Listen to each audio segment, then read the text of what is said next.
Hello जी, कैसे हैं आप सब। This is Dinesh Sharma in physics की बात काइनेमेटिक्स लेक्चर नंबर 3 में आप सभी का हार्दिक स्वागत।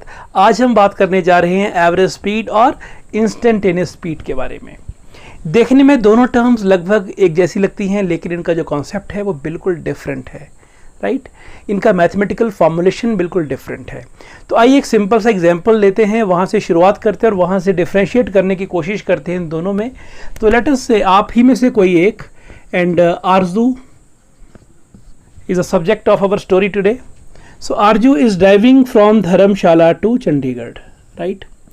And Dharamshala से चंडीगढ़ का डिस्टेंस मान लेते हैं, this is 240 kilometre, and she is taking 6 hours in this journey. सुबह 6 बजे चलती है और 12 बजे दिन में वो चंडीगढ़ पहुंच जाती है। अब उसने कितना डिस्टेंस कवर किया और कितने टाइम में किया, तो क्लास 7th में आपने एक फार्मूला पढ़ा था स्पीड के लिए, if you can recall, speed is equal to distance by time, right.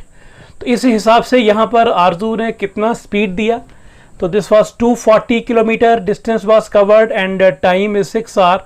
तो we can say that the speed of the car was 40 kilometre per hour, right. तो यहाँ से हमें एक इंफॉर्मेशन मिल गया कि आरजू किस जर्नी में she is having a speed of 40 kilometre per our. अब जरा शुरू करते, जब वो धर्मशाला से स्टार्ट हुई 0 स्पीड से, उसने धीरे धीरे अपनी स्पीड को पिकअप किया होगा, फिर 2-3-4 सेकंड के बाद स्पीड को मान लीजिए 40 पे लेकर आई होगी। So is it possible for her कि वो 40 किलोमीटर पर आवर की इसी स्पीड से वो पहुंच गई चंडीगढ़? इज इट पॉसिबल, या उसकी स्पीड में कुछ फ्लक्चुएशंस आई होंगी? क्या कहते हैं आप? ये पॉसिबल ही नहीं है कि वो एक ही कांस्टेंट स्पीड से चलती रहे, यूनिफॉर्म स्पीड से चलती रहे। कारण क्या उसका हो सकता है, सोचिए आप भी। क्योंकि इसकी जर्नी में कभी कुछ आगे ट्रैफिक खुला होगा तो उसका स्पीड में भी 90 किलोमीटर पर आवर होगा, और जब कहीं ट्रैफिक जाम होगा, कहीं कंजेशन कोई बाजार होगा, वहाँ पर में भी स्पीड वो 5 और 10 किलोमीटर पर आवर होगा। दैट मीन वो वेरिएशन लेती हुई ultimately 40 kilometre per our speed ले रही है। लेकिन हो सकता है कि पूरी की पूरी जर्नी में उसने 40 किलोमीटर पर आवर की स्पीड को एक लंबे टाइम तक सस्टेन नहीं भी किया हो, लेकिन हम उसकी जर्नी को आइडेंटिफाई कर रहे हैं 40 किलोमीटर पर आवर से। This is called the average speed, right? So what formula should be given for the average speed? Average speed is total distance by total time, is it? So what I should say, average speed is, its the formula should be average speed is equal to total distance covered divided by total time. बिल्कुल याद रखिए, अभी आपसे मैं question पूछूंगा कुछ time के बाद, तो आपने सही आंसर देना है एवरेज स्पीड के लिए, total distance divided by total time. That means हमें यदि यहाँ से धर्मशाला से मान लीजिए देहरा का डिस्टेंस पता हो, देहरा से ऊना का डिस्टेंस पता हो, ऊना से अनंतपुर साहिब का डिस्टेंस पता हो, अनंतपुर साहिब से पता हो डिस्टेंस कितना है चंडीगढ़ का इस पूरे ट्रैक के ऊपर, तो ये हमारा फर्स्ट डिस्टेंस S1 हुआ, ये S2 हुआ, ये S3 हुआ और ये S4 हुआ, राइट। और यहाँ से यहाँ ये इंटरवल है, ध्यान रहे बात, इंटरवल कहते हैं कि T1 से लेकर T2 तक 6:20 से लेकर 7:40 तक टाइम लें तो 1 घंटा 20 मिनट का ये इंटरवल हुआ, right. This is one time interval. So T1 से T2, तो इस टाइम इंटरवल में यानी ये T1 टू T2, अच्छा मैंने लिख लेता हूं एक बार, this is T3, this is T4, this is T5। So can you tell me how much time is taken from say Dehra to Una? Yes, we can say T3 minus T2. How much time is taken from Una to say this Anandpur Sahib? So this is T4 minus T3. And how much time is taken from Anandpur Sahib to Chandigarh? So this is T5 minus T4. ये interval है. And how much time is taken from Dharamshala to Chandigarh? T5 minus T1. Is it? तो ये सारा जो interval है ये total time में लिखना है आपने। तो एवरेज स्पीड को मैं V से लिखूं, ऊपर ये एक बार मीन की लगाते हैं, आप जानते हैं इस बात को। And this is equal to distance कितना यहाँ पर हुआ, total distance S1 plus S2 plus S3 plus S4 and divided by time is taken. तो time taken is T5 minus T1, T5 minus T1, total time taken in this entire journey from Dharamshala to Chandigarh, right. तो ये हुआ average speed. तो average speed तो हमारा class 7th या class 6 जब पढ़ा था आपने, distance is equal to speed into time, वहीं से लिया कि speed is distance by time. लेकिन ध्यान रहे, सिंपल स्पीड जब वर्ड लिखा होगा तो उसका मतलब एवरेज स्पीड नहीं होता है। अब ये बात थोड़ा सा अपने सुधार कर लीजिए। हमने पढ़ा था स्पीड ये होता है, लेकिन इसको एवरेज स्पीड कहा जाएगा कि एवरेज लिखना बहुत जरूरी है. This is average speed and this is how we write it mathematically, right. So we can say average speed is total distance by total time. लेकिन अब अगली बात चलते हैं कि जब उसने यहां से जर्नी शुरू किया होगा तो हम क्या कह रहे थे कि कभी उसका स्पीड 10 होगा, कभी 20, कभी 30, कभी 40 किलोमीटर पर आवर. तो हम कहते हैं कि मान लीजिए 7:41 पे what was her speed? So that was that speed which was shown by the speedometer of the car, and that is called the instantaneous speed. So instantaneous speed is that speed which is belonging to some particular instant.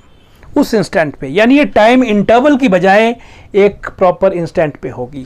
तो यहाँ पे क्या करना है, हम जरा इसको और ढंग से लिखें तो शुड आई से कि this average speed is equal to total distance by total time, right.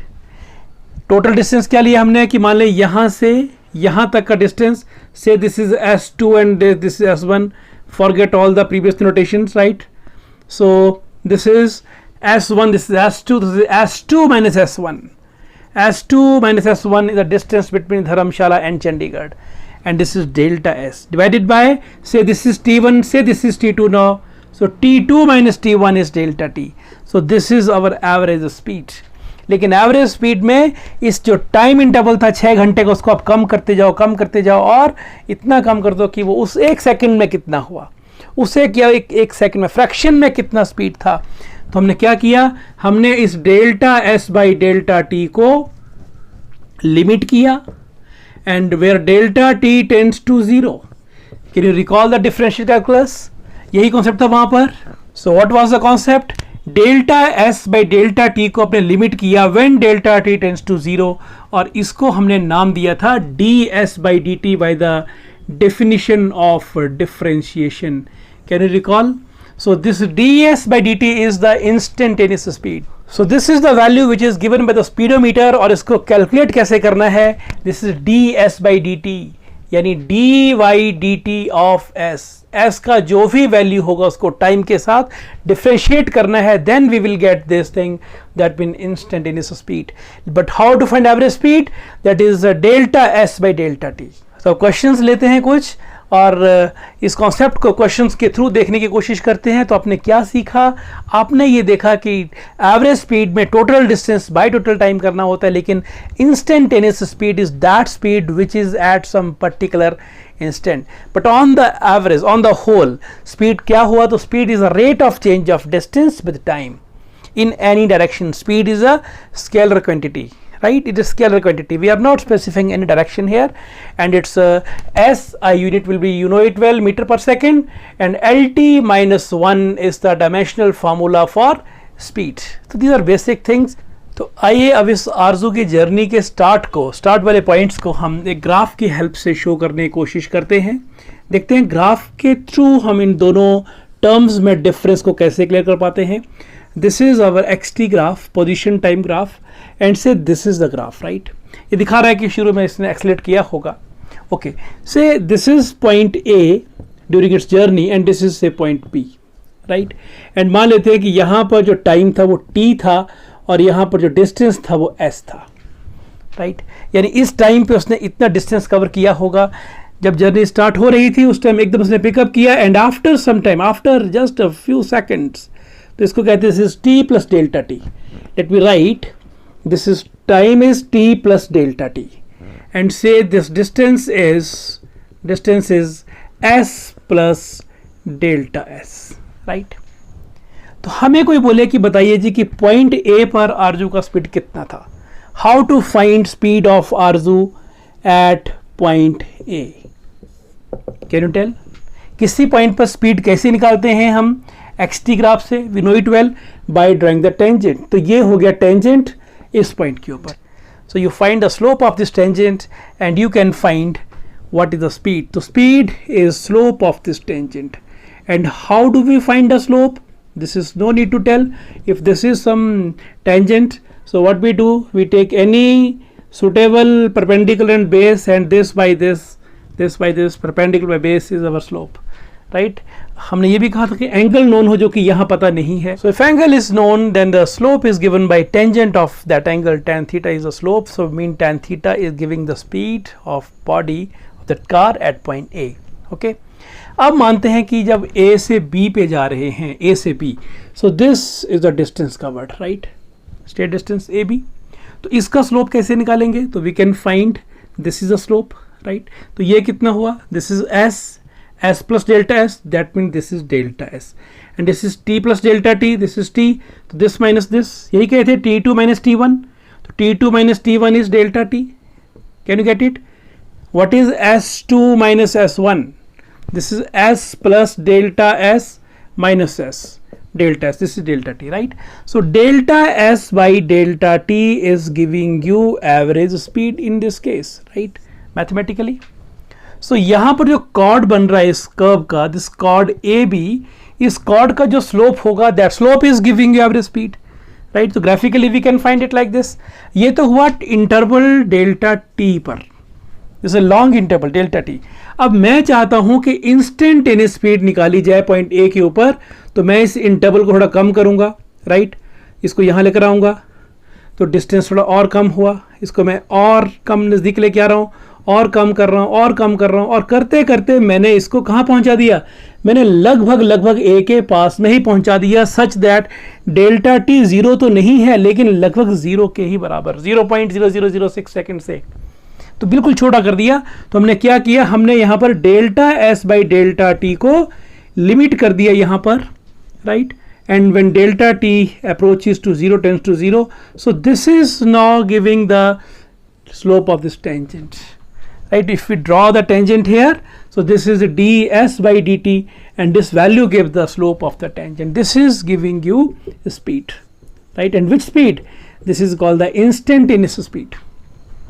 तो आपने जो ऐसे पहले कर्व था उसका जो कॉर्ड था, आपने जब इस पॉइंट के अबाउट इसको सेंटर किया तो ये और छोटा होते, कॉर्ड छोटा होता होता, सो फाइनली ये कॉर्ड टेंजेंट में कन्वर्ट कर गया, right? So at this point what ever tangent is, that tangent is giving you the instantaneous speed. आप क्या देख रहे हैं कि टेंजेंट जो होता है ना वो कर्व को एक ही पॉइंट पे टच करता है, तो इस पॉइंट के ऊपर टेंजेंट जो होगा वो इस पॉइंट पे स्पीड होगा. तो एक्सटी ग्राफ में it is very easy to find the instantaneous speed. This is just find the slope of tangent that is giving you the instantaneous speed. And if you want to find the average speed, तो आपको वो t1 कहाँ पे है, right? t2 कहाँ पे है? तो ये t1 हुआ, ये t2 हुआ, इसके ऊपर कितना s1 है, यहाँ कितना s2 है, तो this by this s2 minus s1 by t2 minus t1 is giving you the average speed. I hope this is clear to you. अब हम यहाँ से कुछ क्वेश्चंस लेते हैं और फिर आप देखिए कि आपको इस टॉपिक में कोई दिक्कत है तो फिर बात करते हैं. चलिए पहले एक छोटा सा प्रश्न आपके लिए. हम A से B पे जा रहे हैं, this is A and this is B. आधा डिस्टेंस कवर किया आपने 40 किलोमीटर पर आवर की स्पीड से, सुन रहे हैं?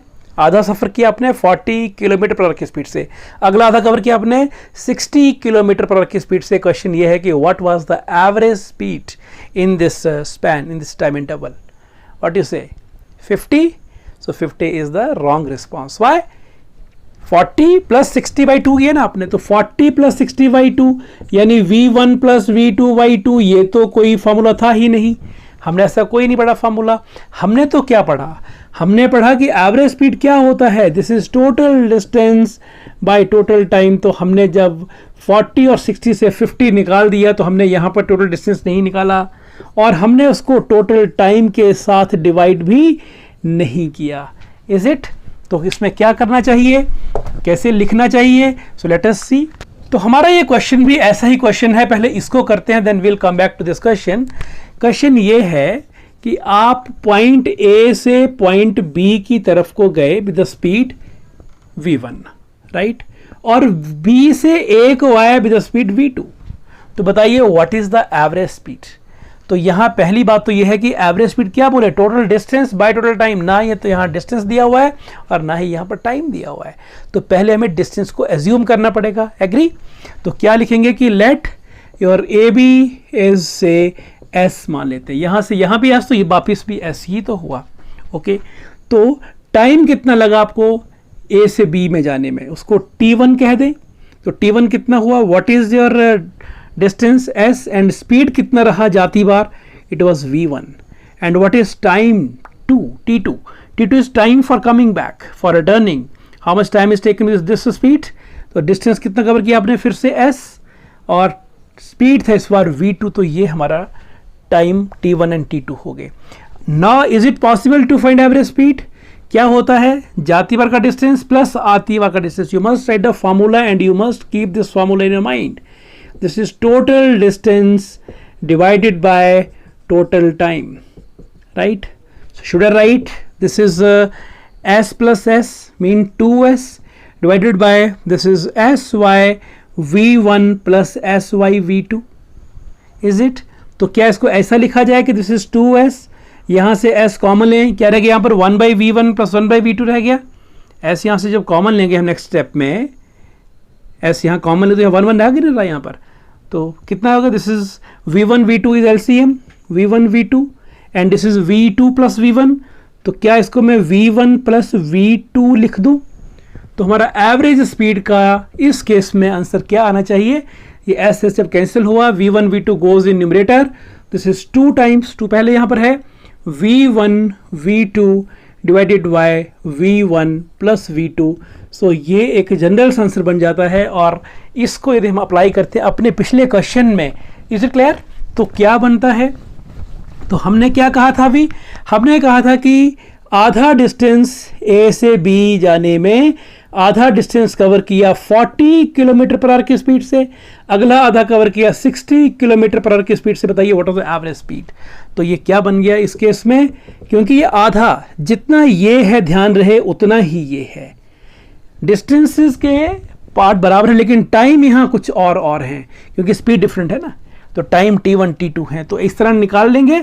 हम देख रहे हैं कि इसको हमने जनरलाइज कर दिया वेलोसिटीज की फॉर्म में। पूरा डेरिवेशन कैसे किया देखा आपने, this is 2 times speed in the first half, ये ध्यान रहे हाफ है ये, this is 40, speed in second half is 60 divided by V1 plus V2, इन दोनों का sum that is 100, so that gets cancelled and this is 48 kilometre per hour. तो क्या देखिए आपकी average speed is equal to 48 kilometre per hour. और अब क्या देख रहे हैं, एवरेज स्पीड का कहीं भी एक्चुअल स्पीड के साथ, इंस्टेंटेनियस स्पीड के साथ लेना देना नहीं होता है। एनी हाउ यही क्वेश्चन यहाँ था। यहाँ पे क्या था कि ये A था और ये B था, जाती बार भी S आती बार भी S, जितना दूरी एक पार्ट में उतना ही दूसरे पार्ट में व्हेन डिस्टेंसेस सेम हो। तो ऐसा कह लें कि फर्स्ट हाफ में स्पीड हमारा V1 था, सेकेंड हाफ में स्पीड V2 था। तो ये फार्मूला आप यूज़ कर लीजिए, इस फार्मूला को याद कर लीजिए, और ये फार्मूला हम सीधा यूज़ कर पाएंगे कि when we are having some distance, उसके 2 पार्ट्स हों, जितना ये हो उतना ही ये हो, चाहे वो A से B पर के वापिस आए या ऐसा हो। तो इस केस में यदि इसकी स्पीड और इसकी स्पीड पता हो तो बिना S और T को लिखे हम डेरिवेशन का जो रिजल्ट है उसको सीधा यूज़ कर सकते हैं। This is equal to 2 time V1 V2 divided by V1 plus V2. Let us take one more question, the same type. Now in this question, a body covers distance S1 with speed V1. This is distance S1 and speed is here V1, and distance S2 यानी half नहीं है, कुछ और है। अब पिछले question में ये हाफ था, this first half and second half, लेकिन यहाँ पे A, B और C ये 3 पॉइंट्स है, तो ये कुछ और डिस्टेंस है और S2 कुछ और है, और इसको कवर करने में स्पीड भी कुछ और है। ऑब्वियसली टाइम भी यहाँ कुछ और होगा, टाइम यहाँ भी कुछ और होगा। सो यहाँ पर what is your total distance, हमें पता है कि एवरेज स्पीड निकालना है, तो टोटल डिस्टेंस कितना होगा, एवरेज स्पीड निकालने के लिए टोटल डिस्टेंस कितना हो गया, what I should say, yes this is S1 plus S2, ये डिस्टेंस हो गया ना S1 फर्स्ट पार्ट, और ये हो गया S2, टोटल डिस्टेंस निकल जाएगा। And what is total time, तो टोटल टाइम तो यहाँ पे क्या होगा T1 प्लस T2, यस और no, this time plus this time, ये टाइम कितना हुआ, डिस्टेंस पता है, स्पीड पता है, this is S1 by V1 plus S2 by V2। Should I write it V1 V2 LCM, this is S1 V2 right, and this is plus S2 V1. This is our total time taken. So average speed will be equal to total distance by total time. So distance तो हो गया हमारा total s1 plus s2 and time is s1 v2 plus s2 v1 divided by v1 v2 इसको ऊपर ले जाएं. So this is v1 v2. So this is the general formula to find average speed in this case. अब इसको देखते हैं कि इसका स्पेशल केस करें. जो हमारा पिछला क्वेश्चन था, स्पेशल केस क्या था कि दोनों पार्ट बराबर हो जाएं तो क्या हमारा वही आता है फार्मूला, दोनों बराबर हो जाएं तो ये भी s और ये भी s, तो क्या बन गया, this is s plus s is 2s v1 v2, right. This is the average speed in that case divided by ये s और ये s, तो s यहाँ से कॉमन आ गया, क्या रह गया v1 plus v2, right. This is v1 plus v2 और यहाँ से s cancels, so that becomes 2 times v1 v2 divided by v1 plus v2. तो वही फार्मूला आ गया हमने जो अभी कुछ देर पहले ड्राइव किया था. So this formula can be memorized. s1 plus s2 mean total distance by total time. s1 v2 plus s2 v1 divided by v1 v2. Is it clear? Let us take one more question of the same type. अब मानते हैं कि एक किसी journey के 3 parts हैं, right, और इन तीनों पार्ट्स के डिस्टेंस बराबर हैं. This is 1/3 1/3 1/3.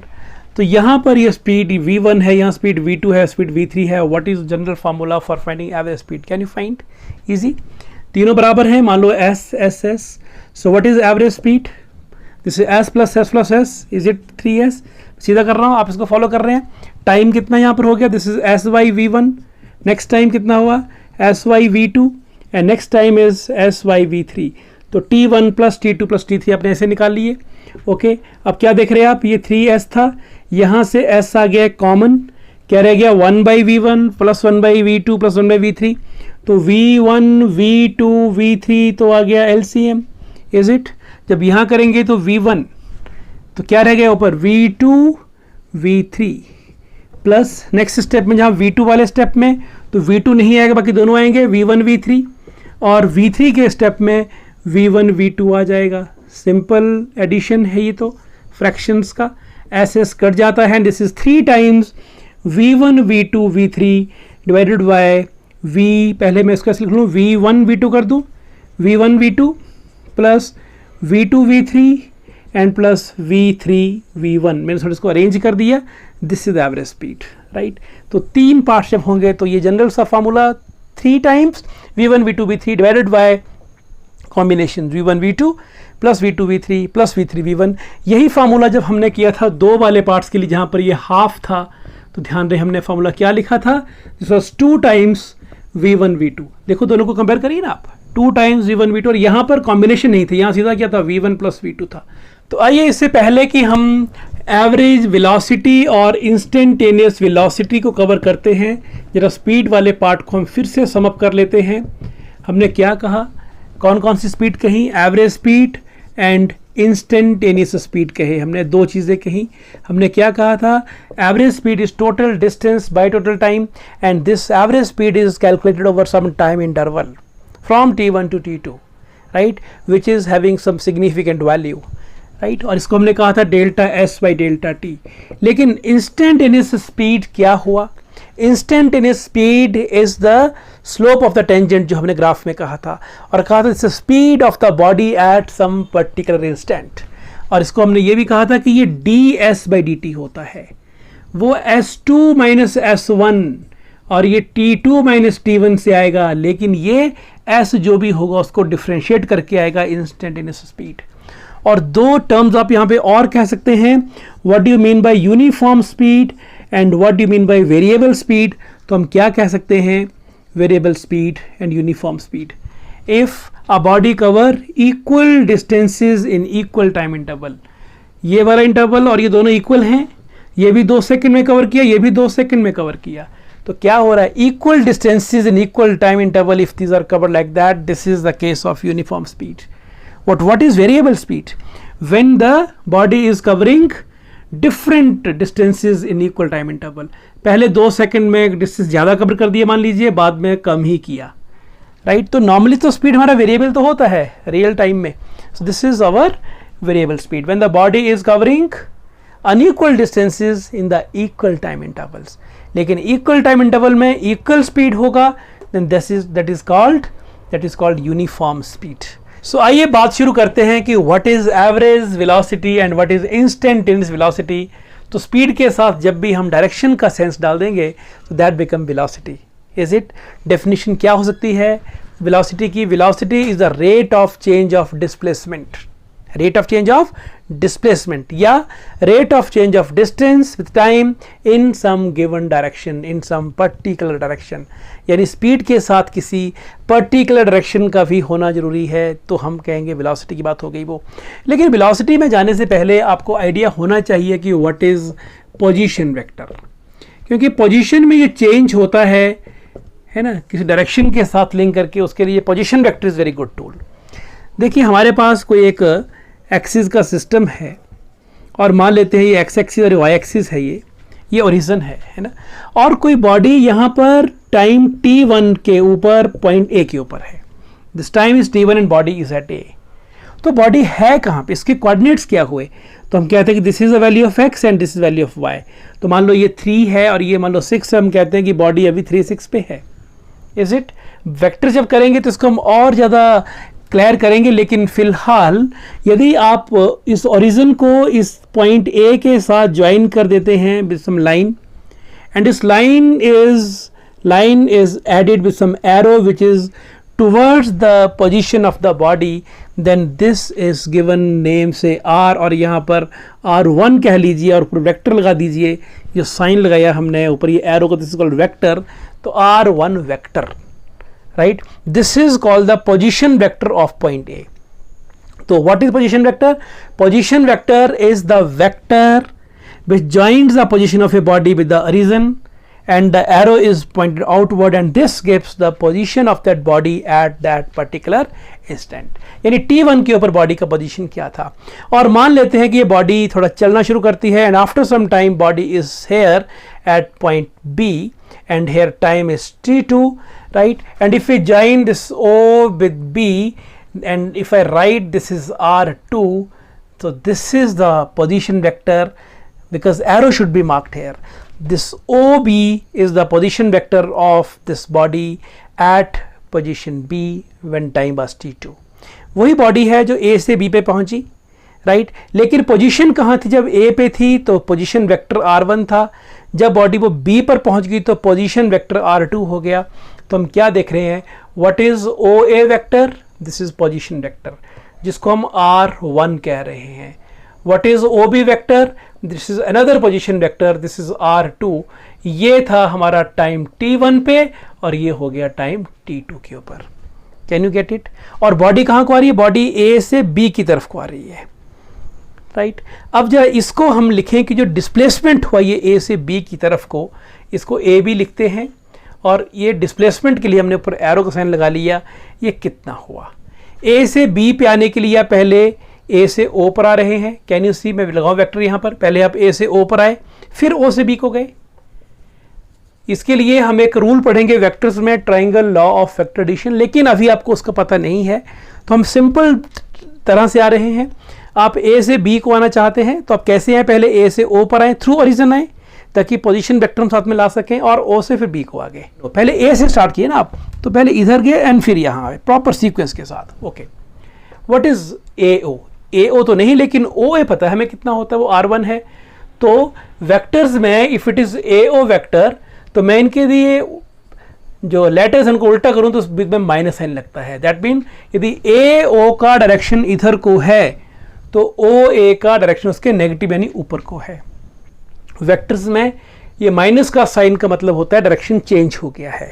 तो AO का मैग्नीट्यूड यानी जो इसका न्यूमेरिकल वैल्यू है वही है जो OA का है, राइट? न्यूमेरिकल वैल्यू माने मान लो दिस इज 3 मीटर, तो 3 मीटर ही है, लेकिन डायरेक्शन का सेंस चेंज हो गया.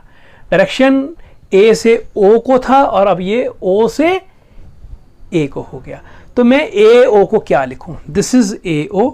तो AO को मैं OA तो नहीं लिख सकता क्योंकि this is AO and this is OA, लेकिन OA का यदि साइन माइनस का लगा दें तो ये AO हो गया. यानी AO can be written as OA with minus sign, and this is plus OB vector. So what is O B vector, इसको लिख लो पहले, पॉजिटिव वाला है ये, तो O B vector is R2 and this is minus sign आ गया, and O A vector is the position vector R1।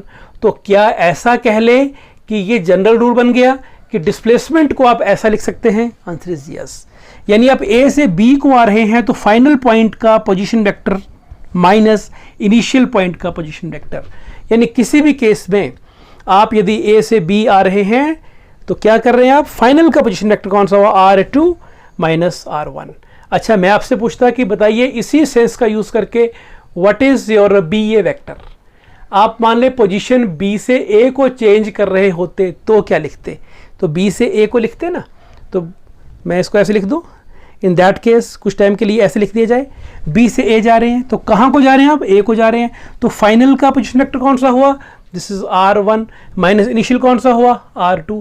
तो yes we can write this. तो इसको अब रूल बना लीजिए, अपने मन में बैठा लीजिए कि हमने इसको सीधा ही ऐसे लिख देना है। हमारा पहला डेफिनेशन आता है व्हाट इज एवरेज वेलोसिटी। तो इसको हम लिख देते हैं velocity average with vector sign, and this is equal to क्या लिखेंगे? Total displacement by total time. सिर्फ जो डिस्टेंस वर्ड था वो चेंज हो गया डिस्प्लेसमेंट से, so total displacement divided by total time. So what is displacement here? This is A B vector, right. तो चलो ये ए बी था ना, एरो ऐसे था पहले, ओके। और हमने क्या लिखा था अभी? This is written as R2 vector minus R1 vector divided by, यहाँ पे टाइम कितना है? T2 minus T1। So this is our average velocity. क्या देख रहे हैं? एवरेज वेलोसिटी जो है वो बीच वाले पाथ पे डिपेंड नहीं कर रही है। वेलोसिटी के सेंस में, वेलोसिटी के रेफरेंस में जो डायरेक्शन एक बार ए से सेट हुआ था वही डायरेक्शन लास्ट तक चलता रहा। डायरेक्शन में देयर इज नो चेंज। यहाँ पे डायरेक्शन की ही बात करनी पड़ रही है हमें, किस तरफ को डायरेक्शन को स्पेसिफाई किया हमने, तभी ये पोजीशन वेक्टर की फॉर्म में लिखा, और ये वेक्टर के साथ लिखना है इसको। This is average velocity. क्या देख रहे हैं? ये T1 और T2 पे डिपेंड कर रहा है, इनिशियल और फाइनल पोजीशन के ऊपर ही डिपेंड कर रहा है। बीच वाला पाथ कोई है, वैसे डिस्प्लेसमेंट क्या पढ़ा था आपने? द शॉर्टेस्ट डिस्टेंस होता है वो, लेकिन डिस्टेंस के कंपैरिजन की बात करें तो बीच वाले पाथ पे डिपेंड नहीं कर रहा है। And if we want to write the instantaneous velocity, this is velocity of that body at some particular instant. वही रेफरेंस, इसको यदि मैं इनके डिफरेंस को डेल्टा आर लिख दूं, इसको डेल्टा टी लिख देता हूं, तो यदि इनको हम लिमिट कर दें when delta T tends to zero, right, then this is equal to D R by D T, and this is our instantaneous velocity. तो अब जब भी कहीं वेलोसिटी का नाम आए तो वेलोसिटी बोले तो इंस्टेंटेनियस वेलोसिटी, समझ आइए ये निकालना है। Is it? स्पीड बोले तो speed is not average speed, speed is also instantaneous speed. जब एवरेज वेलोसिटी या एवरेज स्पीड निकालने होंगे तो हम मेंशन किया होगा कि you are to find average speed और एवरेज वेलोसिटी। तो सिंपल वेलोसिटी और simple speed means instantaneous velocity और instantaneous speed respectively. Is it clear? और जहाँ तक मैथमेटिकल फार्मूलों की बात है, आप देख रहे हैं ऑलमोस्ट सारे सेम ही आ रहे हैं। And what is uniform velocity and variable velocity? What is difference between uniform velocity and variable velocity? So what is uniform velocity? When a body covers equal displacements in equal time intervals. And what is variable velocity? When a body covers unequal displacements in equal time interval. इसका मतलब क्या हुआ? unequal displacements in equal time interval, यानी या तो body का speed change कर गया या डायरेक्शन चेंज कर गया, तो हम बोलेंगे कि ये बॉडी का जो वेलोसिटी है this is variable velocity. Otherwise in the ideal case we are saying this is uniform velocity। और जहाँ तक स्पीड में और वेलोसिटी में डिफरेंस की बात है तो बहुत सारे पॉइंट देखे, and one more point you can add कि स्पीड जो होता है दैट कैन बी पॉजिटिव और that can be zero. Body stationary है, उसका स्पीड ज़ीरो है, बॉडी चल रही है, there is some speed, speed is positive और ज़ीरो बट नेवर नेगेटिव। लेकिन velocity can be positive, it can be zero, it can be negative depending on the displacement. मान लीजिए कि हमारी बॉडी कोई पॉइंट ए से पहले पॉइंट बी पे जाती है, फिर पॉइंट सी पे जाती है, राइट, तो A B C and then वापस बी को आती है। So body goes here and comes back. इस केस में स्पीड के लिए क्या होगा? ये पाथ और ये path, actual length of path के ऊपर क्या स्पीड रहा, लेकिन वेलोसिटी में हम इसी में ही निपट जाएंगे। क्यों? क्योंकि displacement is the shortest distance, तो ए से बी की बात की जाएगी वहाँ। वेलोसिटी में हम बी सी के पाथ की बात नहीं करते। If you are come back to the point B. Now in this question, position of an object moving along x-axis is given by x is equal to a plus bt square, right? This is the position. X is equal to a plus bt square. X as a function of time, where a and b are constants, जिनके values दिए हैं. a is 8.5 metre. ध्यान दे बात, metre. हमने क्या पढ़ा था होमोजेनिटी प्रिंसिपल में? We can add distance to distance. यदि ये डिस्टेंस है तो ए के यूनिट फीट डिस्टेंस के ही होने चाहिए. That is why it is metre. और इसके यूनिट फीट डिस्टेंस के ही होने चाहिए, राइट? इसलिए दिस इज मीटर पर सेकेंड स्क्वायर, क्योंकि टाइम स्क्वायर सेकेंड स्क्वायर से सेकेंड पर स्क्वायर कटेगा और ये मीटर रह जाएगा. So this is for your additional information कि इनके यूनिट ऐसे क्यों लिखे हुए हैं. Any how it's numerical value for A is 8.5 और बी का वैल्यू ये है. And T is measured in seconds. Okay, what is the velocity at T is equal to 0 and T is 2 second. What is the velocity? कौन सा velocity हुआ ये? Average velocity और instantaneous velocity? Yes, this is instantaneous velocity. हमने अभी कहा था ना कि जब भी वेलोसिटी की बात की जाती है that mean this is instantaneous velocity. तो क्या लिखेंगे? ये तो x है, so we must write what is instantaneous velocity. तो आप रिकॉल करेंगे फॉर्मूला क्या था? That was v is equal to dx by dt. वो s कहा था, यहाँ पर x लिखा हुआ है, यानी इसको डिफ्रेंशिएट करना है. तो हमने डिफरेंशियल कैलकुलस का एक वीडियो लिया था मैथमेटिकल टूल्स में. वहाँ आपको सिखाया गया था कि हाउ टू डिफरेंशिएट. जिनको डाउट है they can refer to that video, differential calculus, differentiation. तो वहाँ पर आपको सारा समझ आएगा. पहले इसको करना है डिफरेंशिएट, फिर इसको करना है. जब a को करेंगे तो a is constant, that mean constant का rate of change with the time, तो कांस्टेंट चेंज नहीं करेगा, 0 हो गया. Plus b is already constant और ये t square 2 comes in front and t और decrease the power by 1, तो ये pt रह गया. Is it? If I say this is dy dx of x power 7, तो क्या आता था? ये 7 आगे आता था ना, एड x पावर यहाँ पर 6 रहता था. इसको एक्सपोनेंट को आगे लाकर इसमें एक कम करते थे. हमने भी यहाँ पे क्या किया? ये एक्सपोनेंट को आगे लेकर आए और यह 2 में से एक कम करके 1 रह गया. ओके, तो हमारा आंसर आ गया 2bt. तो वेलोसिटी का वैल्यू हो गया 2bt. If this is the value of our distance, so this is the value of velocity. और displacement in the particular direction लिखा ना, अलोंग एक्स एक्सिस, तो ये डिस्प्लेसमेंट है. और ये क्या हो गया? This is the value of velocity. Okay, तो velocity at t is equal to 0. तो let us find at t is equal to 0 what is velocity. तो रख दो वैल्यू t का 0. तो 2 इंटू बी इंटू 0, क्या आंसर आ गया? 0, right? Velocity is 0. and when t is equal to 2 seconds, t is equal to 2 second, तो यहाँ पर velocity कितना हो गया? 2bt again, 2b. what is the value of b? this is 2.5. and what is the value of t? t is 2, so this is 10. velocity is meter per second. तो ये तो हमारा यहाँ तक फर्स्ट पार्ट आ गया. we could find what is instantaneous velocity. now let us come to second part. what is average velocity between t is equal to 2 and t is equal to 4 second. हमने ये कहा था कि average velocity क्या होता है. तो average velocity जो होता है ना, वो होता है yes s2 minus s1 by t2 minus t1. यही कहा था. चलो यहाँ बोल दीजिए x2 minus x1 divided by t2 minus t1. तो x2 कितना है और x1 कितना है? तो ये दिया ना आपको, ये देखो t2 सेकेंड और t4 सेकेंड पे what is the value of x. तो वंस अगेन ये हमने करना यूज़ फार्मूला. तो यहाँ पर लिखते हैं value where what is x2 and what is x1, what is t2 and what is t1. तो हमें x दिया है as x is equal to a plus B T square. तो x1 कौन सा होगा? जो t is equal to 2 second पे है. तो at t is equal to 2 second what is x? तो x निकाल लीजिए ना. a कितना हुआ? a इज 8.5 प्लस b कितना है? 2.5 into T square. This is t square, 2 2s are 4. This is 8.5 plus this is 10 and this is 18.5 क्या metre? yes, why this is x. तो ये वैल्यू आ गया हमारा t1 का और ये वैल्यू आ गया x1 का. therefore t1 is equal to 2 second and x1 is equal to 18.5 metre. Is it? पहले टाइम इंटरवल के ऊपर, टाइम इंटरवल के पहले लिमिट के ऊपर. एंड नेक्स्ट लिमिट कितना है? t is 4 second. तो now you can write at t is equal to 4 second. At t is equal to 4 second, what is value of x? We can find that. So x is equal to again a is 8.5 plus this is bt square, b is again 2.5 into square of t, this is 4 square, is it? So that becomes 8.5 plus this is 16 into 2.5, so this is 40 and this is 48.5, this is meter.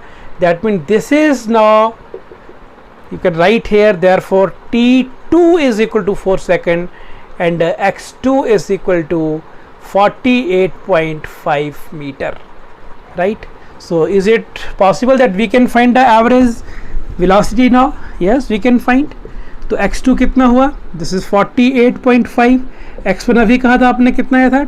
18.5 आया था, divided by t2.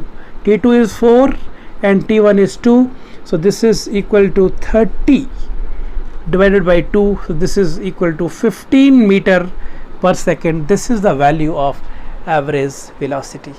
Is it clear? So I hope the concept of average speed, instantaneous speed, average velocity and instantaneous velocity is clear to you. So हम इसके ऊपर और अभी काम करना है. अभी हमने अभी ग्राफ करने हैं एंड कुछ और न्यूमेरिकल्स लेने हैं ताकि आपका और कॉन्फिडेंस बूस्ट हो. फिलहाल आज के लिए इतना ही काफ़ी है. इन पे काम करिए.